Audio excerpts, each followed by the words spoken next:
So, Mr. Gigaba, you style Ms. Mngoma, if I understand your evidence correctly, as a pathological liar. Yes. Is that right? Yes. And you say she lies on a daily basis. Yes. Is that right? Yes. So I assume by way of contrast, you consider yourself a person of integrity and honesty. I beg your pardon? You consider yourself a person of integrity and honesty, I take it. Yes, I do. Just in relation to some of the things that you've mentioned, Ms. Mngoma said about the WhatsApp communications between herself and the Commission that she couldn't have shown you them because she hadn't had any WhatsApp communications with the Commission. She showed me WhatsApp communications with the Commission. I don't understand this point, Mr. Chairman, because it would seem to me that there is that the evidence leader is casting aspersions on me. The contrasting what I say about Ms. Mngoma and asking whether I'm a man of integrity, and then saying Ms. Mngoma says she couldn't have shown me the WhatsApp communications between herself and the attorneys. Where did I get that from? If she was showing me fabricated text, then the issue is on her and her integrity. Because insofar as I understand it, those were WhatsApp text exchanges between herself and the attorneys and the attorneys of the Commission. In those texts, there were proposals for meetings to be arranged as soon as she came back from holiday. That happened as it is. Those meetings were held soon after she returned on holiday, from holiday, and so that has got absolutely nothing to do with whether I'm a person of integrity or not.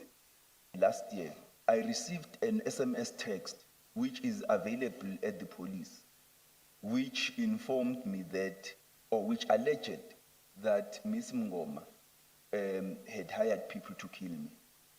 I approached the Minister of Police for advice on how do I handle this. Do I go to a police station to report it?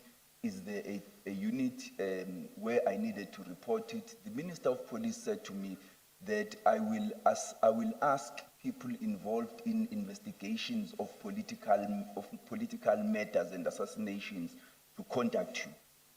I was contacted by the head of the DPCI, who indicated to me that they had assigned Captain Mavuso to come and take a statement. Indeed, he came. I don't recall what date it was. Indeed, he came, he took the statement, and they said, we are going to investigate, and we will keep you informed of the investigations.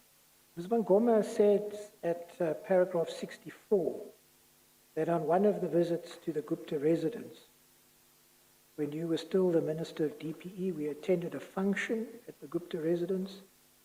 AJ Gupta took us on a tour of one of the newly renovated houses in the Gupta compound. We were part of a small group of people who were unknown to me.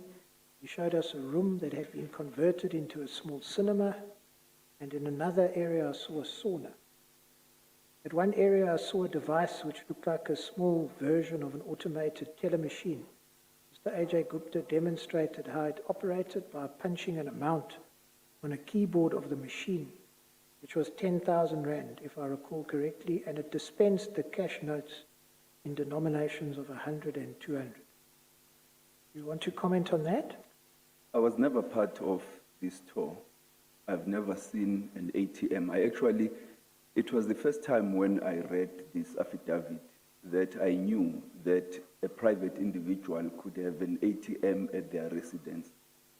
I was not aware of this. It's the first time I hear of it. And it seems bizarre to me, as I said in my response, that Ms. Mngoma would be shown an ATM that could dispense an entire 10,000 Rand.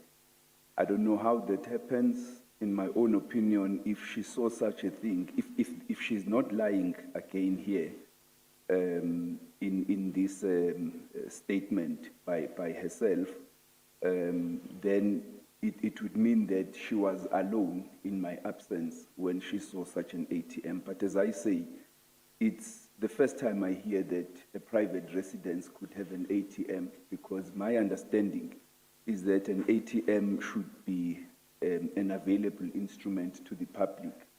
I don't know. I don't know anything about this. So have you any idea where Ms. Mngoma would have got this? Because this is one of those things that certainly isn't a matter of public record. I beg your pardon? This is not one of those things that has been in the media or is a matter of public record.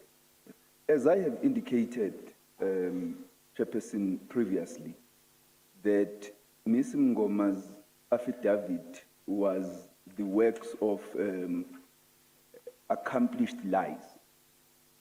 Very, very a concerted effort to fabricate a story that doesn't exist.